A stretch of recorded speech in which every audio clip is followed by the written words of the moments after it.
แล้วสุกากวานกันทำเนื้อ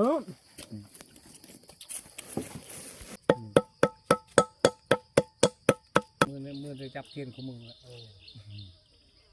เห็นก็จะว่าจนบ่มีเวลากินข้าว มือน่ากินข้าว จักเพิ่นกินยามเลิกข้าว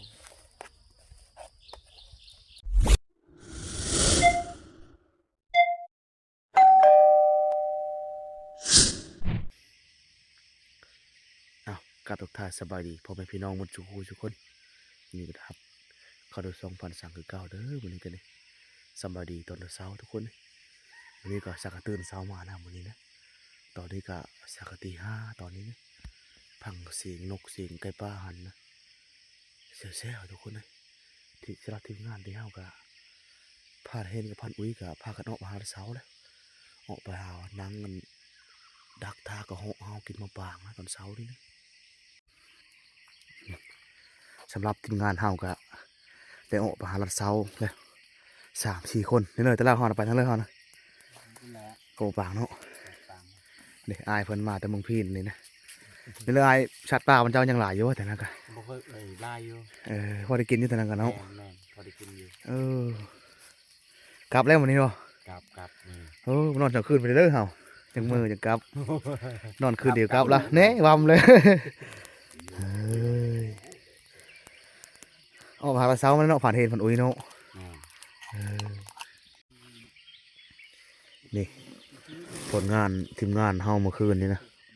พากันไปการบ้างยิงบ้างกินมาป่างเมื่อคืนนี้นะได้บ้างประมาณ10 ปลายโตประมาณนี้แล้วนี่ตัวใหญ่ตัวน้อยเนี่ยบ้างกันเลยปังเมาตัวนี้นะปี1 2 3 4 5 6 7 8 9 10 11 12พอดี12 ตัวนะบ้างทั้งหมดได้เห็นนะผลงานเมื่อคืนนี้นะตัวน้อยตัวใหญ่บ้างกันแต่ว่ามีคนมายิงตองก่อนบ้างนี่ก็คันบ่ยิงตองในหลายคนนี้บ้างนะพัดมายิงไปก่อนออกมาแล้วเช้าก่อนออกไปหานั่งเพิ่งกันก็เฮากินมาบ้างก่อนแต่ว่าเขาไอ้อุ้ยกับพันเฮมันไปก่อนเลยเก็บปลายิงตามป้ากับเลาะป้ากับบ่จักลายไปหน้ายามนี่ใบตองมันกระดังในหายขากินยะหน้ายามนี่นะคันบ่เห็นก็ว่าไม้นี่คือสิแล้วบ่มีแนวยิงดังยามนี่นะ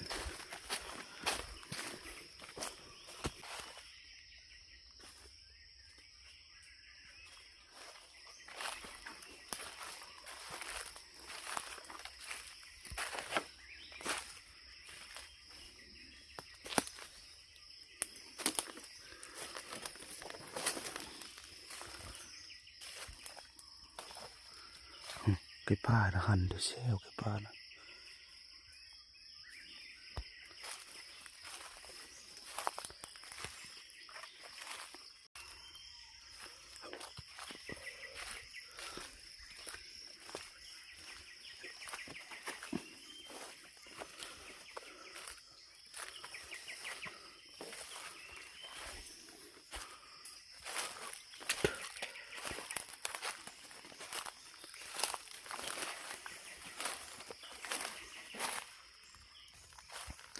เด็กพวกนี้คงเอาปางนะแต่ว่ามันโหยได้ของนี้นะพวกมันน้อยเป็นก็มีดกมันเลิกปีนี้นะพากันไปเพิกอยู่พุ่นเลยกบใหญ่ๆ2 กบตะนาเลยนะปะเพิกอยู่พุ่นเลยแรงว่านี่ยิงตัวนึงก็เหาะอย่างนี้แต่บ่ได้ยิงที่มันคักว่านี่แรงว่านี่นะ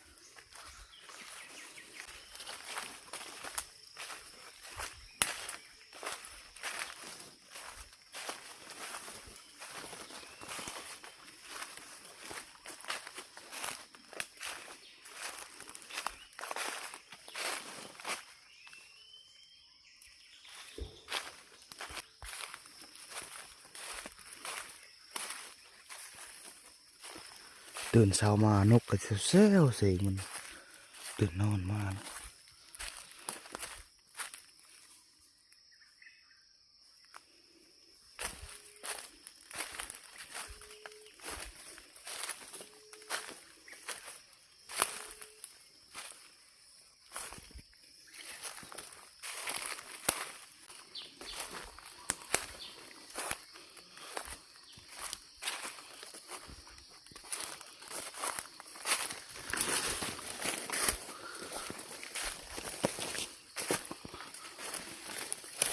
ยังบ่ทันฮอดก็หมูปางไก่เลยก็หมูปางแต่ทางแวะมาไก่เติบ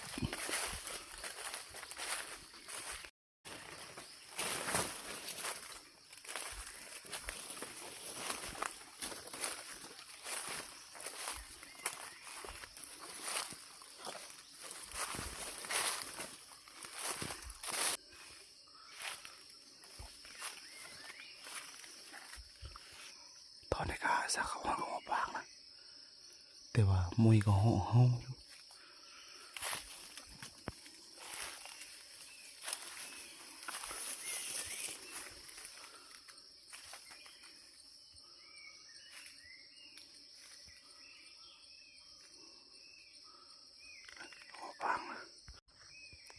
มาทำกันทุกคนตะเล่าไปแม่เจ้าเพื่อคุณแม่เจ้านะ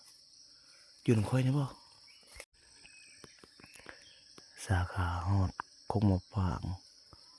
ผ่านเห็นกับผ่านอุ้ยเพิ่นนะคือมีเห็นคือว่ามาตามตัวยางคงมาปางนี่ก็แต่ว่าผ่านเห็นเพิ่นนะสงสัยเพิ่นอยู่คงนะกกคนทัดไปได้อีกหน่อยนึงนะกกยูเตอร์นี่นะแรงหวานเนี่ยมากับบ่สั่งกับเพิ่นเพิกยูเตอร์นี่พอบ่เห็นนะอันนี้เพิกอยู่นี่แต่ว่ากกนี่นะก็เฮาไม่ดีไปเลยกกนี้นะบ่ซ้ำกกผ่านเห็นเพิกยูเตอร์นี่แต่ตอนแรงหวานนี่นะเฮาดีเลยก็เฮานะนางเพิกก่อนทุกคนเลยนางเพิกก่อนจักประมาณสวยๆจักเนาะจิปลายิงกับจักปลายิงทั้งเลย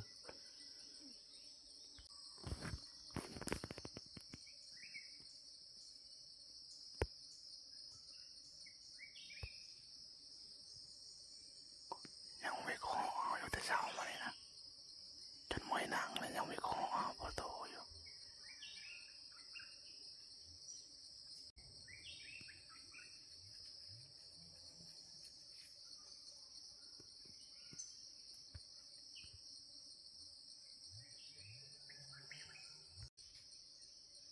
พะลาวเลยยิงไปตะลาวก็กำลังมายิงไปเลย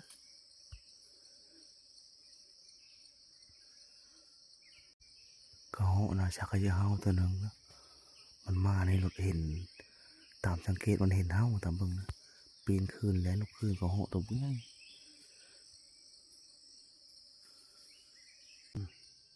เรียบร้อยแล้วตัวหนึ่งทุกคนเลยเป็นกระไนตัวนี้นะกระไนเฮามากินมาปางอยู่พื้นดินนะก็เลยซับจะพื้นเลยโคโลอยู่ตัวหนึงเลยแต่ว่าตอนนี้ก็กระเหาะคือกันแต่ว่าตอนนี้ก็เหาะดินนะ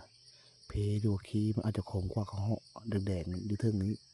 แซ่บตัวนี้ก็จะมาจะมาเก็บถ้ากระเหาะมากก็เอามาตัวเดียวกับแลนกับคืนก็ไปเอามาเลยสมอยเลยกระเหาะกว่านี้นี่นะโคโลอยู่มันอยู่คืนนะจะมาจะไปเก็บ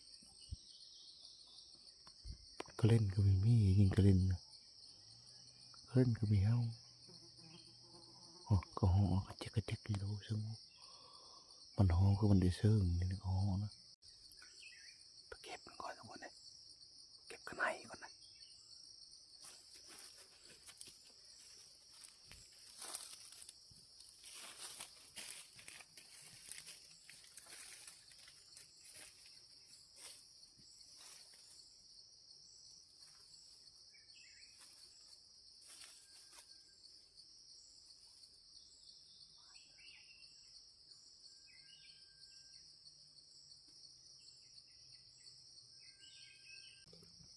แต่ว่าข้างในนี่ก็แซ่บกว่ากระห้องอีกเพมันโลคีมันอาจจะขมกว่ากระห้องนะสากระไดข้างในตัวหนึ่งนะกระห้องก็ดังยินอยู่เสียงมันอยู่เนาะมันห้องกระเจ๊กนะแต่ว่ามันบ่เฮากินมะปางนะนี่มีสองโคกนะโคกนั้นอยู่เตอร์นี่เนาะก็คืออะไรอยู่แบบจีเลยแล้วตัวนี้นะก็คือนี่ตัวนี้อยู่นี่ดึงเจ๊กก็เหาะอยู่เตอร์แต่มันบ่เฮานะโคกอยู่เตอร์นี่นะผ่านเฮนเพิ่นอยู่ตามเบิ่งนะมีโคกนี่2 คนครับนะผ่านลาวเพิ่นอยู่เจนะอันนี้อยู่เจนี่อยู่คนละเจเห็นแล้วแต่ลาวพากันเมื่อบ่พากันเมื่อบ่ก็แล้วพาเห็นอยู่หั่นน่ะขึ้นเอาปางมากินได้ปะขึ้นสิลาวเก็บกินนี่ขึ้นได้บ่ไป ไปเมื่อปะ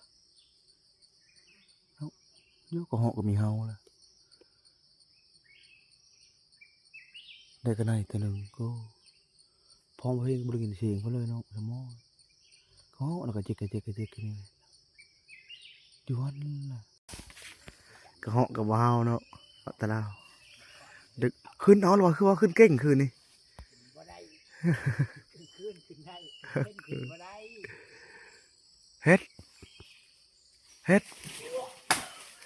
กูก็เหาะก็บ่เฮาเพื่อก็บ่เฮานะพากันเอาไปค้อนวือเอามาปางพอได้มากินเลยก็เหาะบ่กินเฮากินเฮ็ดเฮ้ยบ่ได้กินละขึ้นนะจุ๊โอ้โหสะพานใหญ่เพิ่นเกือบเน็มแอวแล้วได้นี่เห็นได้จะเบิดได้มานพี่เลยเด้อหวานบ่มาปางในหวานบ่ตัวนี้บ่ใช่บ่ แซ่บก็เหาะคือบ่เฮากินจ้ะโอ้ยเบิ่งหาแกมาปางกินก่อนโอ้หล่นคุทางบ้างเมื่อคืนนี้นะเฮามือมันกินแต่เบิ่งเนาะ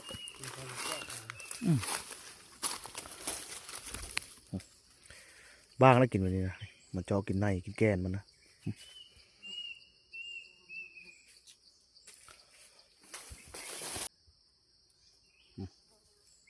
ปางนี่ครับบ่ใหญ่กงนี้นะมะมันนะพอดีกินนะ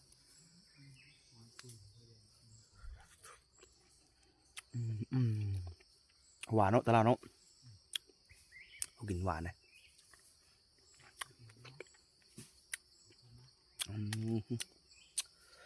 แซ่บแล้วพ่อก็เหาะกระเตะกันหน่อยยังกินแล้วนี่ตลาดขึ้นเลยอันนี้ยังไม่ได้ผ่านขึ้นไม้เก่ง ขึ้นเสลามาปางพ่อได้มากินนี่มานี่สักกะล่นนี่นะหวานนี่คือว่ามาปางตรงนี้นะสุกแดงฉลานอยู่เนาะ2 โคกกุ้งแล้วก็มีเนาะมาปางเนาะนั่นก็แดงฉลานอยู่เนาะมาปางเนาะ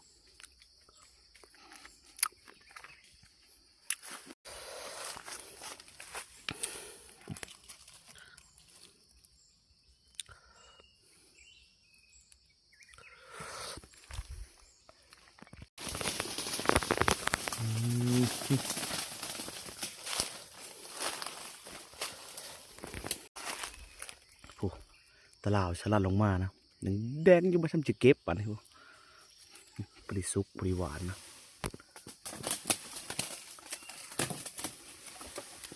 พ่อเอ๊ะพอแล้วโอ้ฉลาดเสือโหเดียวนี่เห็นซ้ำสิเก็บนี่ปุ๊บแดงมาปางทั้งนั้นป่ะนี่เป็นน้ำเป็นแซ่บหวานเลยหวานเนาะตะลาวเนาะบางคนนี้เนาะก็บกินเอาฉลาดมากินนี่โอ้หวานบางคนนี้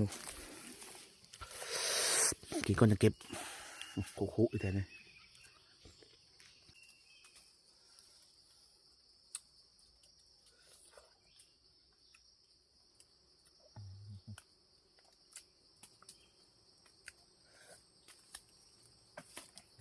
มือปริงงาม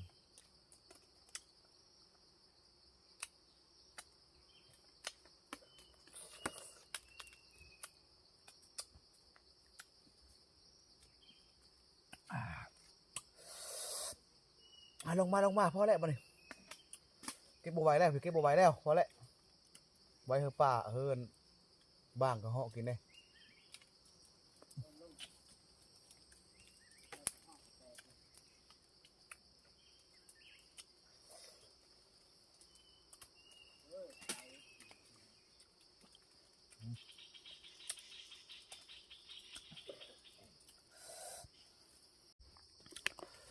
เบิ่งกระเหาะมันกินหล่นลงมานะ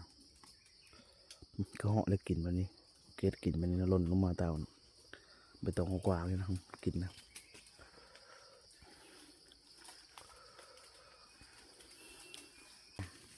พากันเก็บมาปางโฮมไว้ซ้ำผ่านเทนเพิ่นลงมาแต่กกนั้นนะเพิ่นขึ้นเอากกนะอันนี้ตะลาวเพิ่นขึ้นไปเสลาวคูนหดลงนี่เก็บโฮมในหลายเติบเลยพอได้เมื่อกินอยู่บอนมันปางนะ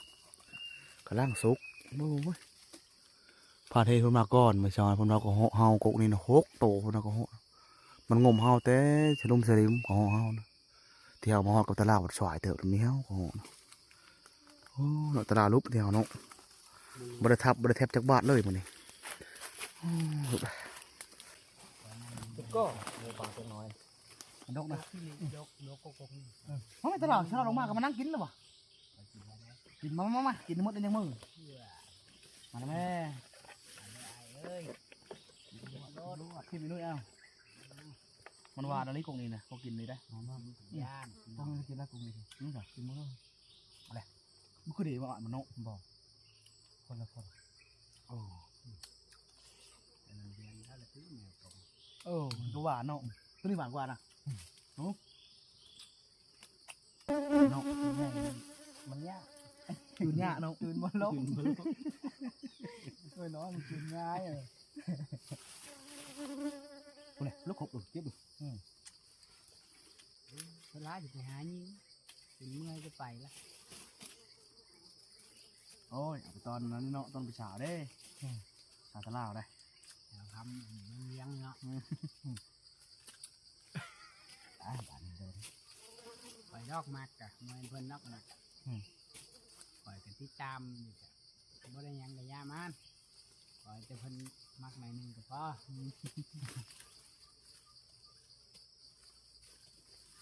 ลาพัดก็ไหนทันได้ก็ได้ตัวนึงผลไหนได้กันนี่ไปกันได้เขาไปตายทานจะโตเดี๋ยวจะเด้อยอดลงเป็นตัวปางนี่แหละเบิกมาจำจะได้เนาะนี่3 โต๊ะนี่งานทั้งที่ช่องได้ลงงานตัวนึงพากันกลับก่อนมาเนี่ยกลับบ่อนก่อนมามันก็ไม่ได้จามไม่ได้แจมคือตะลาวจักบาท แล้วที่นั่งนะ ผ่านกลับก่อนมาเนี่ยมากัน3 คนนะมาเพื่อกระโมปางแต่เช้าแต่ตี 5เช้านั้นแต่ว่าพันเฮนผลมาก่อนนี่ทับกับห่อบ้านหนึ่งมาได้งั้นนี่เชื่อว่าได้ทับจากบ้านเลยมานี่ตอนตะล่าวันทับบ้านหนึ่งได้กันได้ตัวหนึ่งมันถึงงานเลยกลับมาบ่อนก่อนมาหาอยู่กินแล้วพากันกลับมานี่นะกลับมานอนคืนหนึ่งพาพอหักเพิ่นมาแต่เมืองพีนพวกเพิ่นจะกินบ้างกินกระเหาะแต่ว่าเพิ่นได้กินแล้วกระเหาะแรงวานนี่นะได้3 โตเฮ็ดมาเพชวนกินแรงวานนี่นะแต่เพิ่นจะกินบ้างก็ได้10 ปลายโตเมื่อคืนพากันไปหาเนื่องหาการอันตามก็หมอปางนะเฮาดีอยู่บ้างกัน10 ปลายโตคืนนี่นะหมดที่พักแล้ว กำลังยิงเหรอ เห็นเลยทีมงานเฮายังผู้หนึงบ่ยังพอธนมาเนาะได้มาเจ้านะได้ไปเลย ไม่ได้เลยนะ คือนึงก็ว่าโกเด้ ไม่ได้ปะ คือนึงก็ว่านึงก็ใช่มั้ยสรุปแล้วเท่าตะลาหมานวันนี้เนาะข้างในตัวนึงเพิ่นก็ หวาน หวานบ่ เน่น เด็กข้างในตัวนึงเจ้านี่บางจักโตบางน้องหมด10 ปลายบ่ 14 โต 14 โตเนาะบางน้อง แล้วสุกกวานกันทำเนื้อ ตัวหลายๆเติมมาตะลาบางเนาะ ได้สองมือไม่ได้จับเลยพอดีได้ โคน อันนี้ก็ มาตะลาเจ้า บ้านเด้อก็เลยเห็น เจ้าให้กินเด้อเป็นเชฟเด้อวันนี้เด้อ พอไม่เป็นนะ เป็นลาบบางบ่เป็นบ่ โบเคยหลับ บ่เคยลาบอีบางกะเฮ็ดเอากระไนตัวนึงกับบางตัวนึงเฮ็ดเนาะพอกินแล้วเนาะเฮ็ดลาบเอาเนาะเอากระไนให้ตัวนึงกับบางตัวนึงตะลาบางตัวใหญ่ๆบางเมานี่เฮ็ดลาบลาบกินปันข้าวปันน้ำแล้วก็ฟักกันมือเฮ็ดกิน2 โตเนาะตะลากระไนตัวนึงกับบางตัวนึงพากันลาบกินอิ่มบ่7 คนนะ อิ่มอิ่มกับอิ่ม บางใหญ่เลยเนาะ โอ้ยกระติกอีกกองนั่นก็ได้ นี่จีแล้วเลยบางตัวนึงกับกระไนตัวนึงเฮ็ดลาบเอา ว่าเขาไปจุดไปจักว่า เพื่อเฮ็ดตะลาวบ่เฮ็ดนาลาบนะให้เลยเฮ็ดโชว์ชิมือจะกินได้เป็นเชฟเลยแซ่บอยู่แล้วจะกินนะผักดิบแล้วก็ไปคั่วเอา คนละวันใครใช่เขาหมดทั้งวัน ทีมงานก็3 คนเพิ่นไปเอามาปาง มากินอยู่เฮือนลากกระบอกมาตอนเมย์บ่มาปางแต่เราเมื่อเมย์หายได้บ่ได้มาปางได้ นกเป่านี่เจ้าว่ามีมาให้เนาะ จังหวะมาเห็น กินมาว่า เห็นนะบ่เป็นบ่เป็นทำไมนี่ เขามีบ่หาฝักคืนนี่เนาะ ทางนั้นแหละ แม่นบ่ พอแล้วมากคือเดียวอยู่มือเลยนอนอีกคืนนึงไปนั่นเลย คนเก็บอยู่ เออ ว่าเฮายังบางอยู่นี่นี่สองคืนเดี๋ยวเขามาพี่มาปางมาชุกมาแล้วเนาะ เอาไหมขลามมาแต่เราเอาไหมแล้วตีชุกทุก อั อน ย่าง นั้นมาจิเฮามีอันน่ะเก่งไงตานกนี่นี่ก็เอาเป็นนกไปอยู่ตังเลยก็ติด แม่นเพิ่นไปแต่นี่คืนนี่ มาอยู่ไหน ยังติดอยู่พระโหยน่ะมาลงไปติดตังแม่เนาะยังติดอยู่พระโหยหัวยิ้มอยู่ไปติดแถวหน้าคนละแถวหน้าเอาจักขัดเชียวมันมาติดไปติดแถวนั้นนั่นเป็นเอาผู้ชายไปเงินเหล้า อย่ามาถือมาหมดสองว่าแรงว่าจะพอได้ปฏิทินทำความนี่ ใช้ทำก็เอาแค่บ้านนะ ทางบนชุดทนวิกทนนี้ อันเด้มันไปเอาไปบ่เอา บนบุมาเนาะ มันประจักเอาขึ้นมาพี่ เขาบอกอย่างจากเราบางไปโชว์ มักแล้วบักปางมันยิงนี่เอาคุณลมมาแล้วเนี่ยมาว่ายิงทุ่งได้ ขี้มันเข้าเอาเทบอกขี้กัน แล้วแต่กินได้หมดเนาะบริยาม พักกันเดียวแล้ว ทางขี้บางขี้ไหนเยอะเนาะเห็นถ้าเขาเรียกแล้วเนาะผักโคก็หลับเลย เราบริกินกินอะไรถ้าประเภทกินนี่จู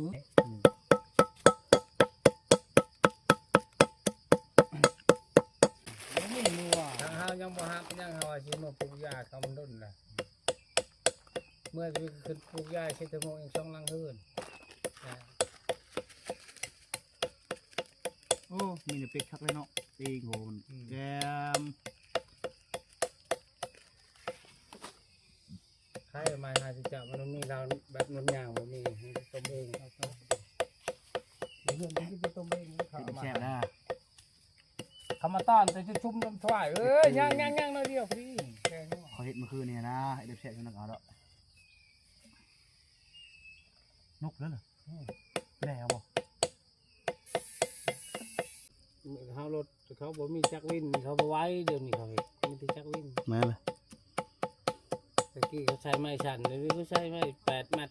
มีจักวินพังทำนี่ก็พอแห้งละ นั่นพอแล้วตลาด กินเจ้า พอมุนหลายบริยำละเชื่อมอโคเอาบ่เนี่ยคักแล้วล่ะโคกับ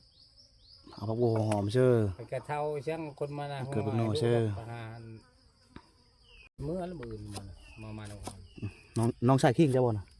น้องชายมันลูกมาเช้า เอ เขา อ กลัวแม่ไปตับเลย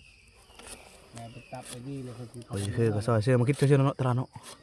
มาคิดซอยเชื่อรถมาคิดดิบก็ ไม่ใช่ลูกชลาพอดีนี่ เบิกคิดเชื่อตลาดก็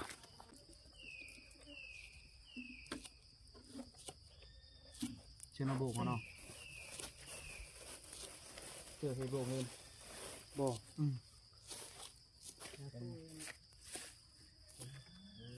อันเด็มาเลยปะ สิจ้า ใกล้นะเข้าไปบุคคลของเจ้ายิงต้ม ใส่ตลาดก่อนนี่พอลงมานำมานะไปกินพอดี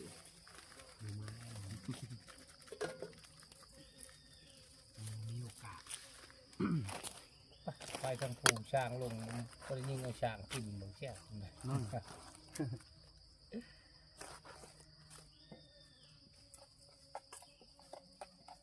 เจ้าขึ้นแล้วเจ้าไปบ่ทางเมืองนองบ่ได้ไป ไปล่ะ ไปนะ ไปเข้าเธอไปเมืองนอง ทางอันนั้นเลย บ้านพันเดือ ทางจุดชุมปลาหอ บ่เคยจัง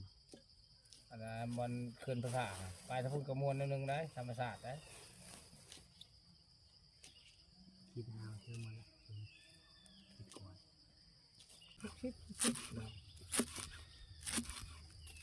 ผักครบเนาะตลาดเนาะครบผักยาวเลยเบิ้งไปโคนี่ก่อนผักดิบโคมันสุกจะมาปรุงเครื่องซื้อ ใกล้ๆอย่างนี้ โอ้ เห็นได้กินหรือชื่อเอาเขามาขาย นี่แหละเนื้อจะกิน ก็กินเนื้อตัวนี้เหรอตัวนี้ชมมอนี่เห็นบ่เคยเห็นเลยหมากนี่มานะมาพูดคนอยู่พูดทางภาคที่ชุมลงไปพูด ปวดออกเลย คนเองเลย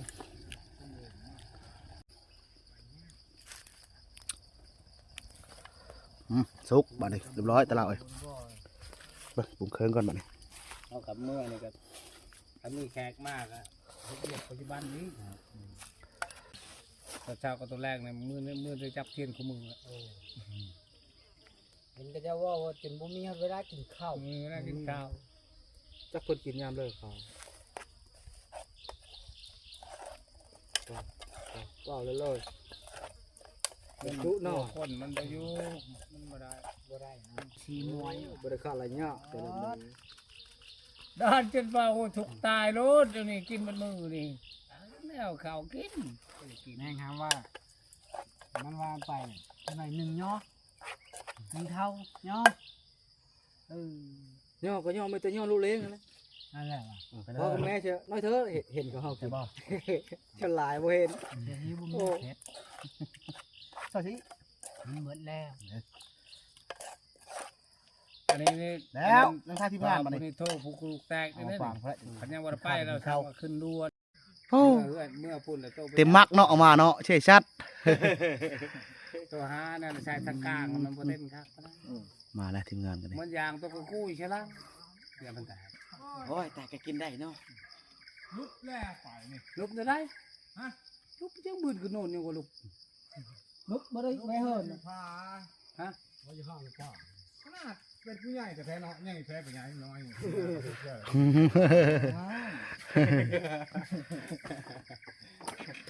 กินข้าวมานี่มาครบละข้าวฝากกันมือครับ เอาเห็นแต่หมูแมบน้ำขี้ต้มกินยังเอาไปละ ที่เราไปกินมะปรางอยู่นั่นแหละ หมูนะ สั่นไหวจนเต็มกองอาญะเลย มาเก็บเลย เก็บมาหมดหนู โอ้กินข้าววันนี้ทีมงานก็มาครบเลย ตบนุก ตามไปล่าตามไป กลมเนาะดอกมันน่ะนึ่งกินหอมแซ่บใบกินก็ได้อ่อนใบอ่อนค่อยกับนั่น พ่อแล้วบ่เกิดเป็นโน่กับพ่อแล้วบ่ตะเรา ค่อยก้นมือแม่ปุ๊ ขอเอ็ดนะแช่บนะขอเอ็ดนะ แม่มาปุ๊เรามาโค้ง ก็ได้มันก็ลนไฟก็กินคมๆหวาน เออ ๆลน ผูกก็แล้วมันมือผูกมันก็ผูกใช่ไหม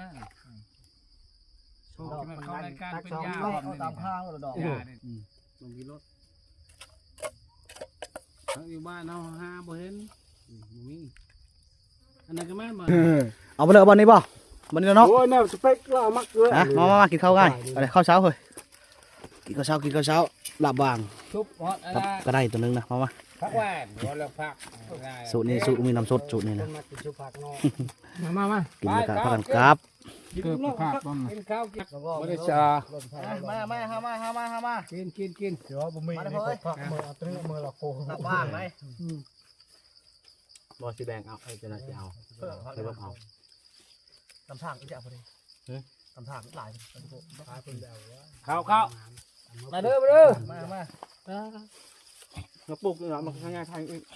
ขยายแล้วขยาย ใช่แล้วมองในดินใช้จะปลูกใช้ให้คัก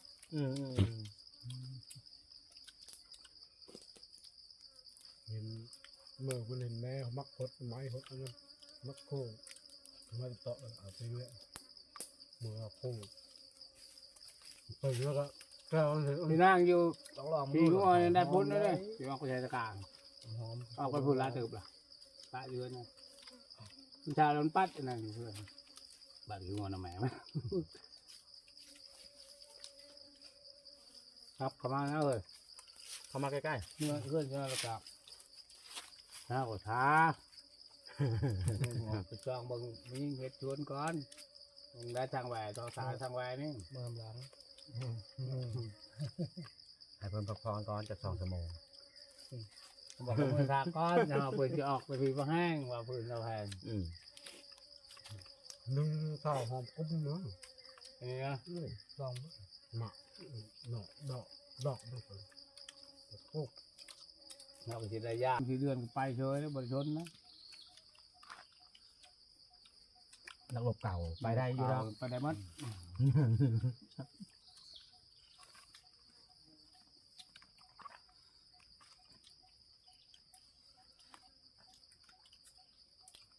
เอาไปขึ้นพี่ว่าจะบ้า แช่บบ่ตลาดเขาเองนะแช่บบ่